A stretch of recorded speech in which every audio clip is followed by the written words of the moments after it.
Good morning and welcome to this weekend's Brunch Club, where we toast to all the amazing, diversely faceted women out there, filling your cup with inspiration and encouragement as our guests share their personal stories, experiences with careers, family, parenting, equality, mentoring, and advice.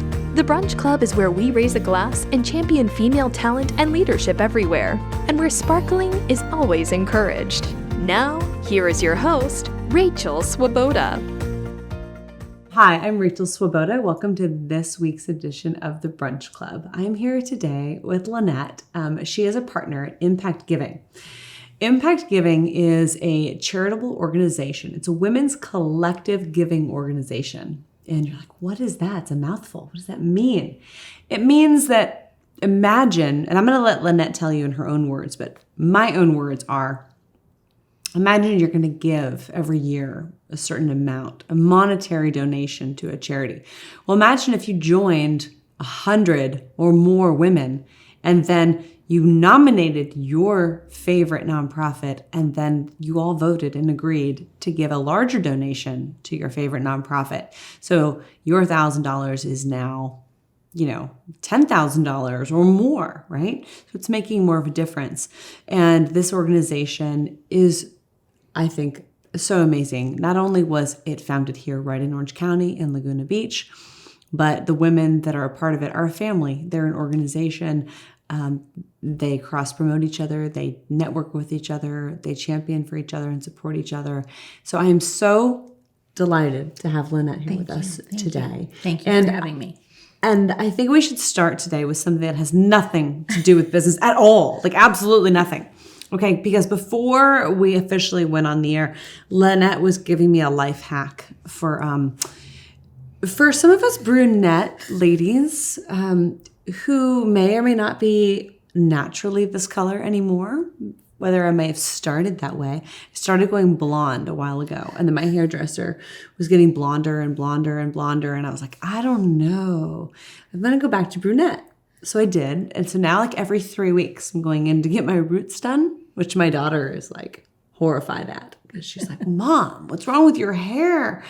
Okay, so you're doing something new with your hair. In the Brunch Club, we do this. We talk about real stuff. So, okay. So what's going on with your hair? All right. Tell us about your hair. So my hair. So I thought that it would be fairly easy to just transition to gray. So I, too, had been coloring my hair religiously every 3 to 4 weeks. Yes. And it got to that. It started at 8 weeks, and then it started going down. And you're like best friends with your hairstylist at this point. Yes. So right? I told my hairstylist, I mentioned I'd like to transition to gray.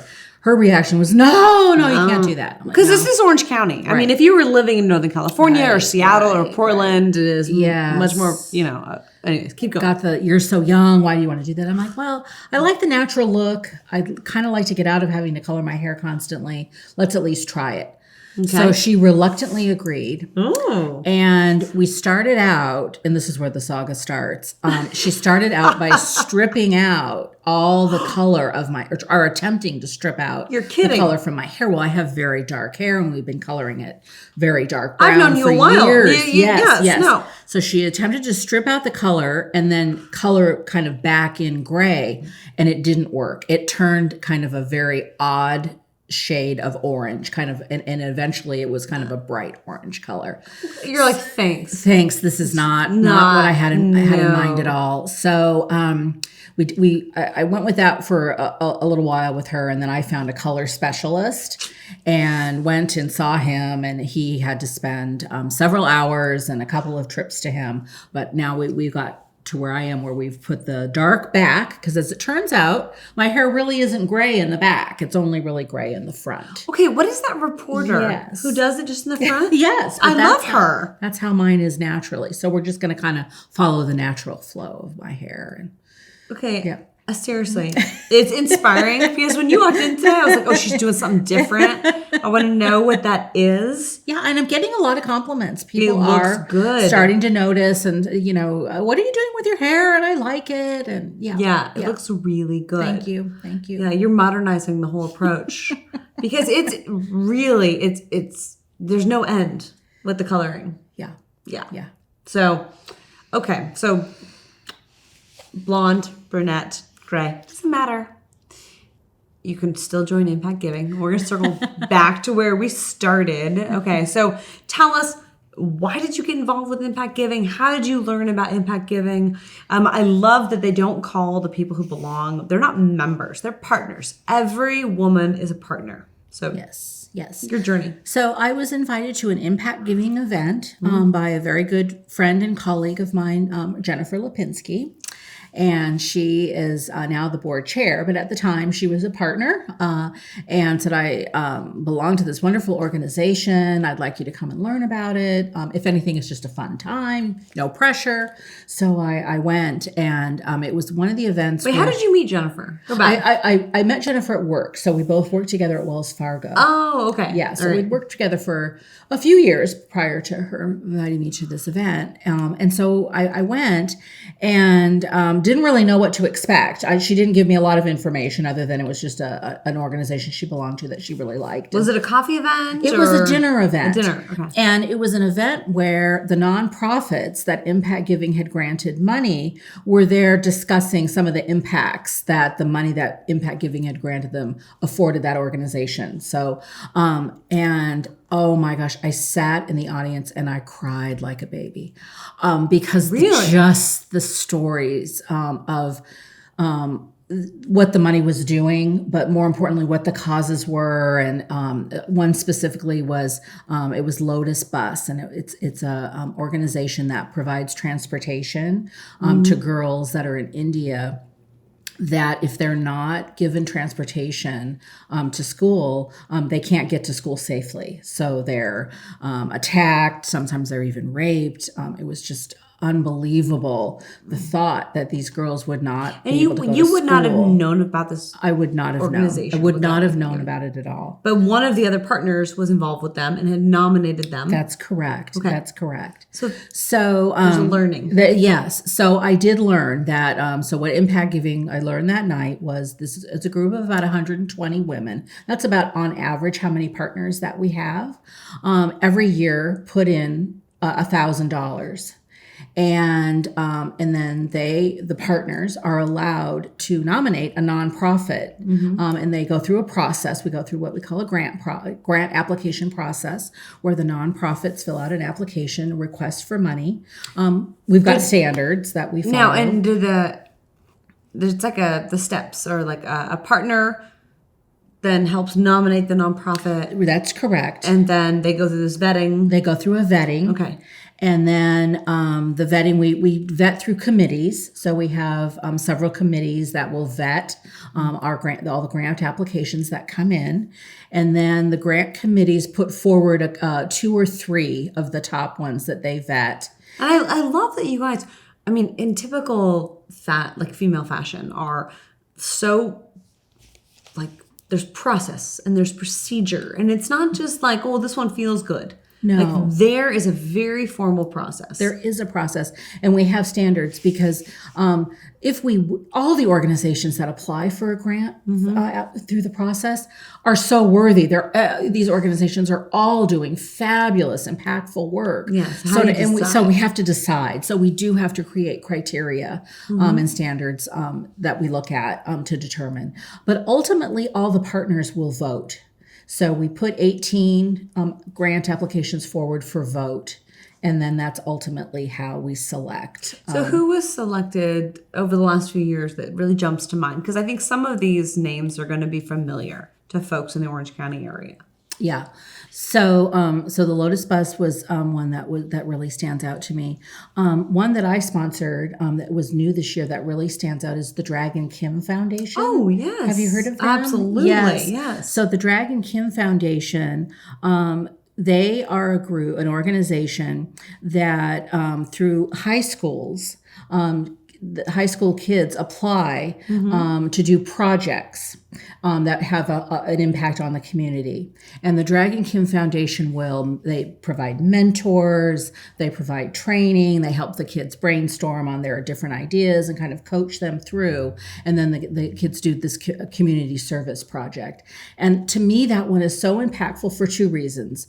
One, the work that they do in the community is very impactful. As an example, one group of high school students taught coding to kids at a Boys and Girls Club. Wow. Yeah. So, I mean, that's like a really great life skill to have. And yeah. So there was that impact that they made, but it also fosters just this lifelong spirit of philanthropy of the students that are starting to learn how that the work that they can do can impact their community. So I think it's just a double whammy. So that's one that really stands out to me. And then I know CASA is another big nonprofit in the Orange County community, and I know they were gifted some funds last year. Yes. And actually, I don't really want to be timely about this, but the fall. Every fall is when grant season opens.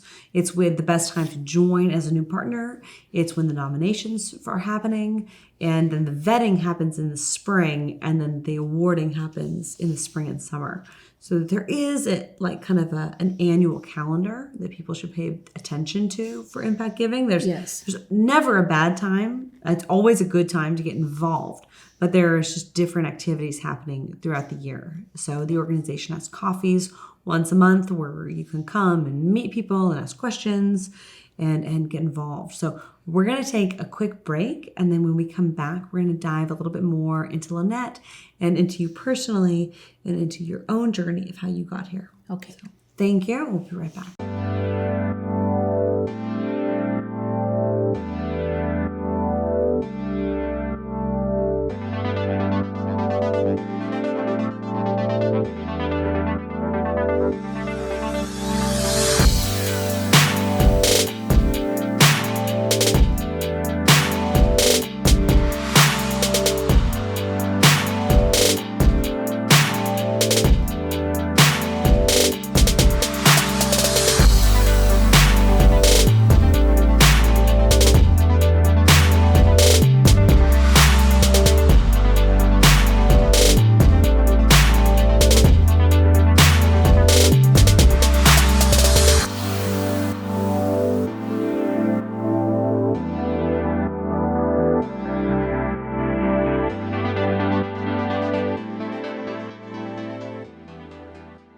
All right, so welcome back.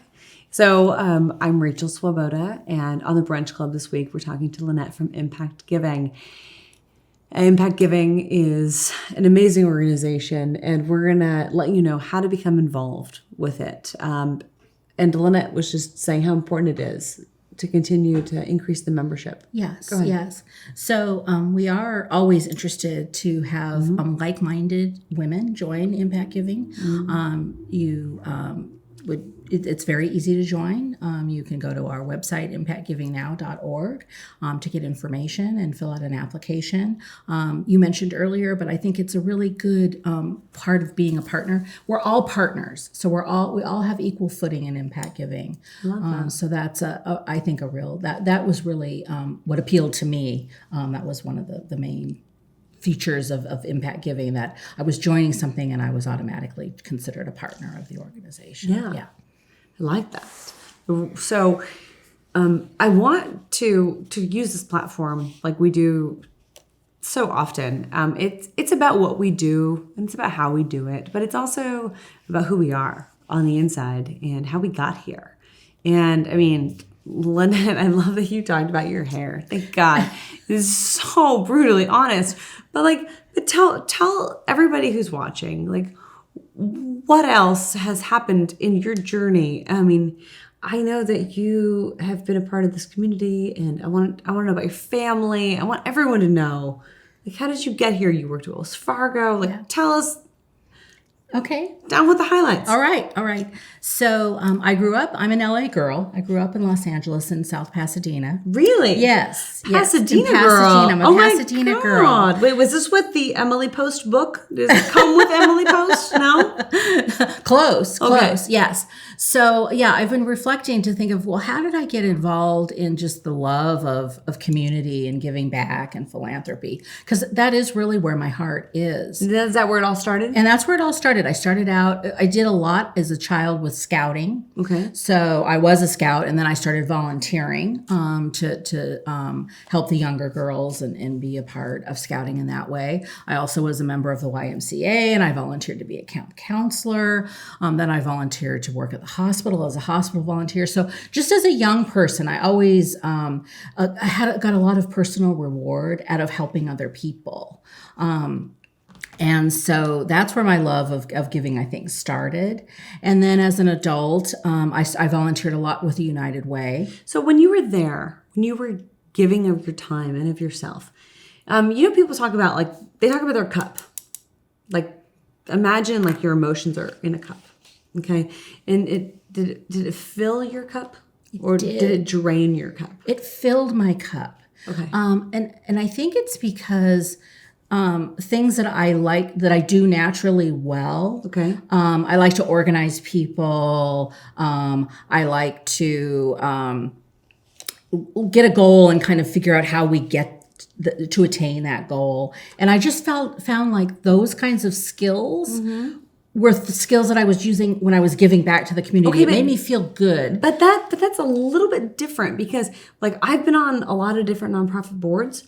And when I'm with the board and I'm organizing events or I'm helping at that level, it's like 2 degrees of separation removed from, like, actually being in the field, actually working with those in need. Yes. And did you notice a difference?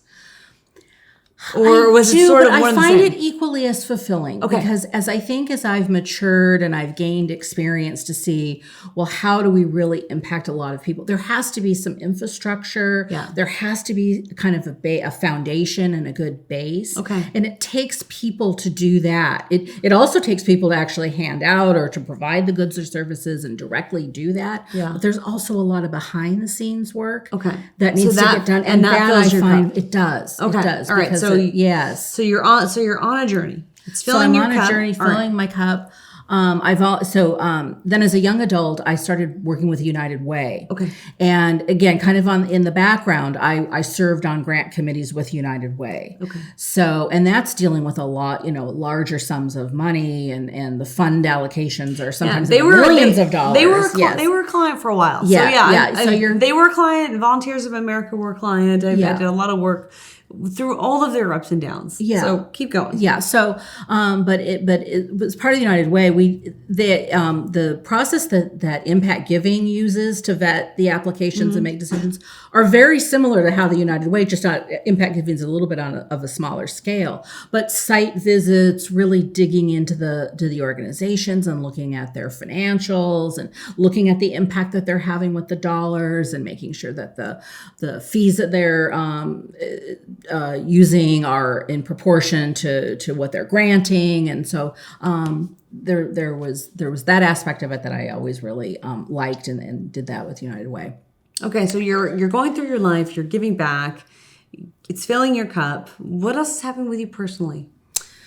So I've had some health issues. In 2007, I had Hodgkin's lymphoma, which it was a really interesting time in my life to be diagnosed with cancer, because I had also just adopted my first child from China.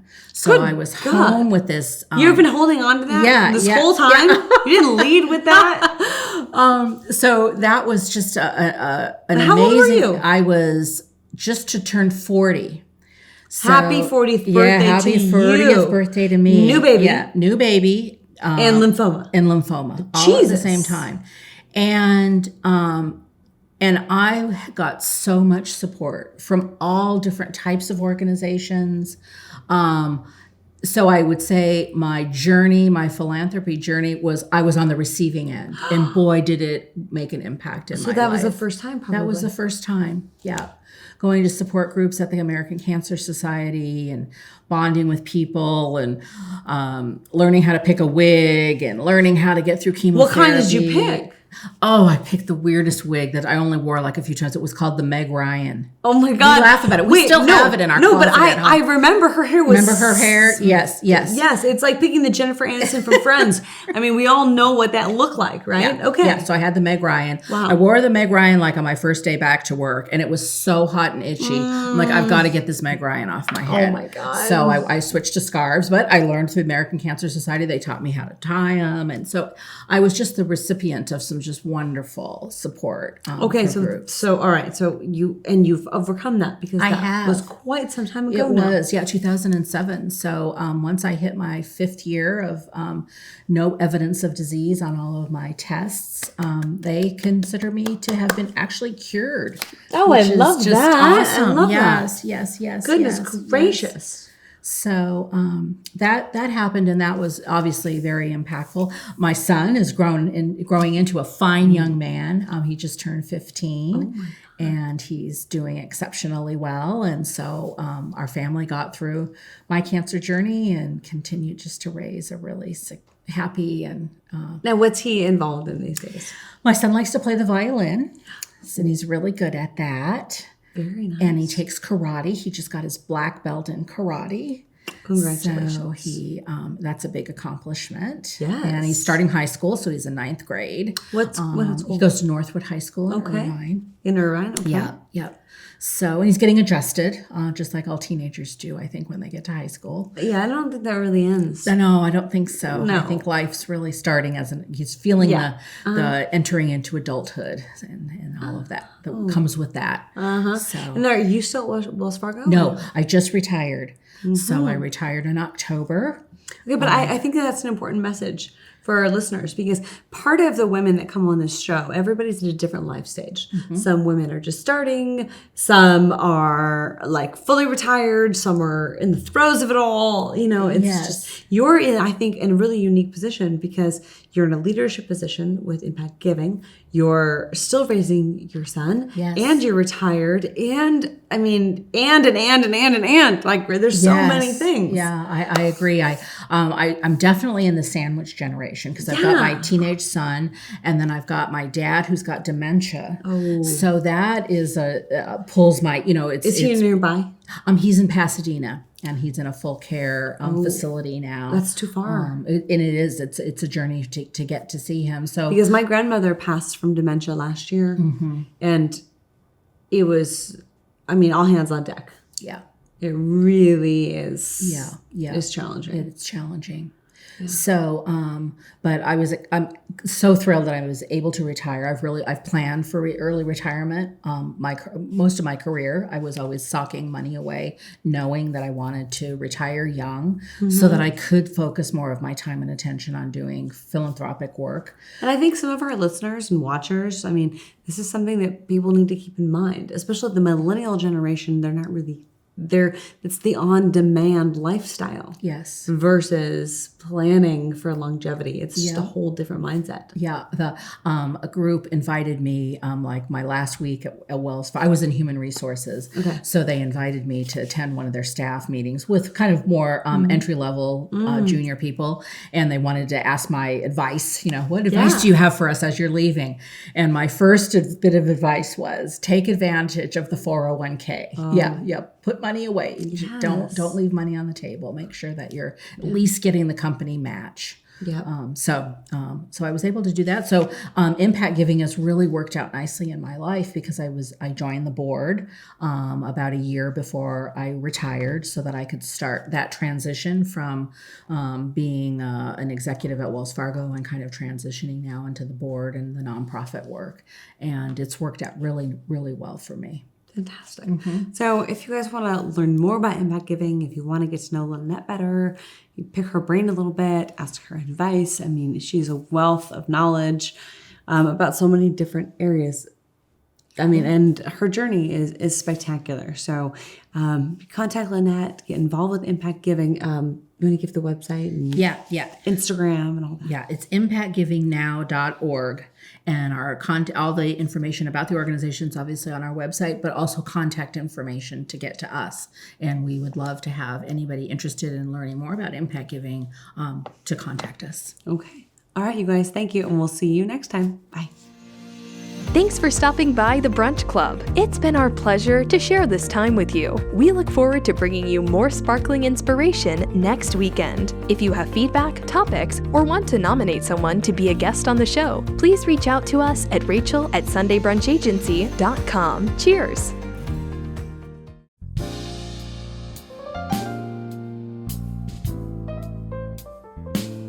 Hello everyone, my name is Christina Webby. Welcome to my studio. I have created a system for my photo shoots to help you get the best outcome from each experience. The first step is the booking and the consultation, then the preparation steps, then the photo shoot itself, and lastly, we have the reveal and order session. First thing is the consultation, which is one of the pillars for the photo shoot. We'll go over all of the steps needed to accomplish the look that you're going for. We'll discuss the theme and the wardrobe. We'll cover all of that in person if possible, and I'll help you plan your photo shoot and prepare to reveal yourself and look your best for the camera. After the consultation, I'll hand you my welcome guide. This guide is very important to prepare you for the experience. It contains a wardrobe guide, a beauty guide, a product guide, also a written section on what to expect. When you're prepared, you'll feel confident. And that confidence comes from within. But it's a process I can help with.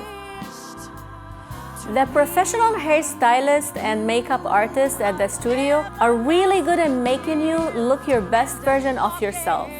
10 days after the photo shoot, you'll come back to the studio for your reveal session. This session is when you see your printed and matted photos on the wall for the first time. This session is where you decide which photos you love and you want to take home. Feeling confident and beautiful isn't something that pops up in front of the camera. The consultation and the preparation, the wardrobe session and the beauty guide, and everything you do prepares you for the experience. This photo shoot will help you own your femininity because it's a very personal experience and it teaches you about yourself. Photo shoots are very important because it reminds you of how beautiful you are. Your beauty is not in your lips or in your arms, it's in the way you look at people. It's in the way you reveal yourself and allow yourself to be viewed and seen with confidence, with power, and with grace. I am inviting you to a personalized photo shoot at the studio with me. It is so much fun. So let's do this.